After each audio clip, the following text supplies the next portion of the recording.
In 2007, Nokia dominated the mobile phone industry. Almost everyone believed it was unstoppable. Just a few years later, it had lost everything. How did the world's biggest phone company completely miss the future? Long before Nokia became synonymous with the mobile phone, it existed as a 19th-century Finnish paper mill and cable manufacturer, operating far from the centers of global technology. The corporate shift to telecommunications in the 1980s sparked an industrial expansion that rewrote the rules of manufacturing. By 2007, the company generated nearly $70 billion in annual revenue, shipping more than 430 million handsets in a single year. That massive volume gave Nokia 40% of the global market. 4 out of every 10 mobile devices sold across the earth came from its factories. This position did not rely on design gimmicks or software ecosystems. Instead, it was built on the unglamorous mechanics of supply chains, production capacity, and established agreements with network operators in every country. Nokia controlled automated factories that ran 24 hours a day, converting raw silicon and plastic into finished hardware at a pace and a cost that rivals could not replicate. In Finland, the company single-handedly drove the national economy, accounting for 4% of the gross domestic product and more than a fifth of all exports. It existed as a global utility, structured so tightly and scaled so widely that its collapse seemed structurally impossible. For hundreds of millions of people, a Nokia handset was far more than an appliance. It was their first connection to the digital world, anchored by a reputation for near-indestructible design and battery life that lasted for days. The Nokia 3310 became a global cultural icon, selling 125 million units on the strength of its legendary toughness and the simple joy of the game Snake. Soon after, the basic Nokia 1100 redefined global reach, selling more than 250 million devices to become the best-selling mobile phone of all time. It was a lifeline built with a dust-proof keypad and a simple flashlight, designed to work reliably anywhere from rural villages to bustling cities. This relationship with users was personal. The tactile click of the buttons, the reassuring weight of the plastic, and the ubiquitous ringtone created a sense of absolute safety and familiarity. At the high end, the 2007 Nokia N95 pushed feature phone engineering to its absolute limit, packaging a 5-megapixel camera, GPS, and multimedia sliders into a single device. This deep customer trust built an incredibly strong baseline of brand loyalty. For years, people bought these phones simply because they were Nokia's, assuming the company that had defined their present would naturally continue to shape their future. On January 9, 2007, Steve Jobs walked onto a stage in San Francisco and redrew the map of the mobile world. The debut of the iPhone shifted the entire industry away from physical keypads and toward capacitive touchscreens, full web browsing, and software-driven experiences. Internally, Nokia saw the danger immediately.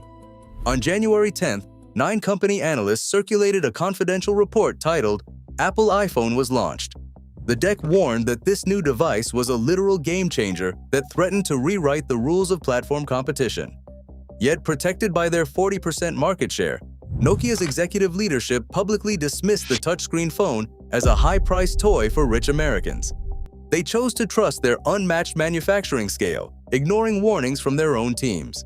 It was the exact moment Nokia's traditional strengths, supply chains, and hardware durability stopped being enough to save them. What do you think was Nokia's biggest mistake? On September 23, 2008, a second, different threat materialized. The launch of the T-Mobile G1, also known as the HTC Dream, introduced Google's Android operating system. Unlike Apple's closed model, Google offered its software to any manufacturer for free. Rival brands, including Samsung, Motorola, and HTC, rapidly adopted the platform, flooding the market with touchscreens at every price point. App developers quickly migrated to where the audience was growing fastest, leaving Nokia's Symbian platform increasingly isolated. Nokia was suddenly squeezed. To its left stood Apple's high-margin ecosystem, and to its right, a massive collective force that would capture over 75% of the global market by 2012. Nokia crumbled from the inside out because leadership viewed the smartphone revolution as an incremental hardware upgrade rather than a total platform shift. For years, the company remained fiercely committed to its aging Symbian operating system, attempting to patch over deep structural software flaws with minor physical redesigns. This defensive approach led to the 2009 launch of the flagship Ni7. Designed to reclaim the premium market, the device was plagued by a sluggish, bug-ridden user interface and insufficient storage. It became a clear symbol of Nokia's delayed adaptation, permanently damaging the brand's premium reputation.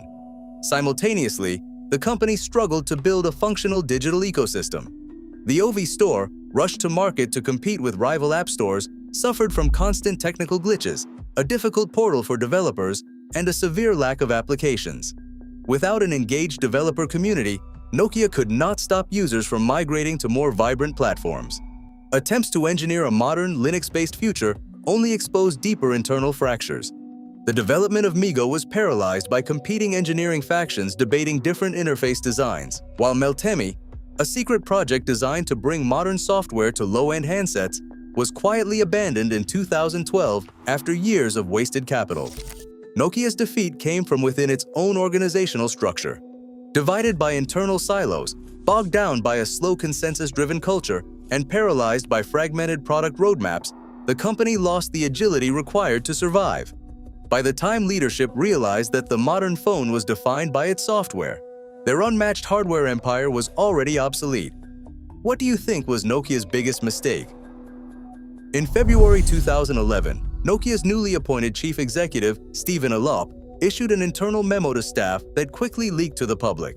He declared that Nokia was standing on a burning platform, surrounded by a freezing sea, and needed to make a radical jump to survive. Within weeks, the board abandoned all efforts to build an in-house operating system. In April 2011, Nokia signed a definitive partnership with Microsoft, committing entirely to the Windows Phone platform. This decision traded the company's software independence for a single platform alliance. Nokia desperately needed a modern operating system to restore its credibility, but the move was a massive risk. The hardware giant had surrendered control of its own software destiny to an outside partner. Windows Phone arrived 4 years too late. By 2011, iOS and Android already held the market in a vice grip. Third-party developers refused to spend time and capital building apps for a platform with less than 4% market share. This created a fatal shortage of software. The Windows Phone store lacked everyday essentials like Instagram and Google Maps, driving customers away. Even Nokia's Lumia line could not break the cycle. While cheap models sold well, high-end flagships lacked the battery life and advanced features of Android competitors. Other phone manufacturers abandoned the platform entirely, leaving Nokia isolated. By 2013, Windows Phone market share stalled at just over 3%. The grand recovery never happened. What do you think was Nokia's biggest mistake? Today, Nokia's fall remains tech's ultimate cautionary tale.